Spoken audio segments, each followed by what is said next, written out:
এই রোদে মাঠে চাষ করা, জমিতে চাষ করা যে কত কঠিন, যারা চাষ করে তারাই জানে। দুপুরবেলায় এত রোদ, জমিতে যাওয়াই যায় না।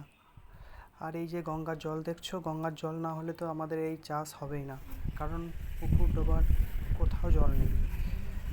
এই গঙ্গার জলের উপর এই যে দেখছো জমি, আমাদের জমি পটলের জমি। এই জমিতে ভালোই ফলন ধরেছে, গঙ্গার জলের জন্য এই ফলনটা আপাতত ধরেছে। এই আমাদের পটলের জমি, পটলগুলো বেশ ভালোই হয়েছে। পটল লাগিয়েছি কারণ পটল গাছের দুটো ভালো দিক আছে।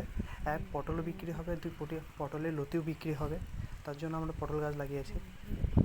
আর ওইদিকে অনেকে তাদের মাঠে জল দিচ্ছে।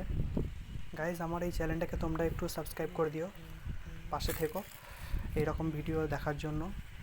গ্রামীণ ভিডিও, গ্রামে যে কৃষকরা কীভাবে চাষ করে খেটে খায় সেরকম ভিডিও দেখার জন্য তোমরা একটু চ্যানেলটাকে সাবস্ক্রাইব করে দিও। ভালো থেকো সবাই।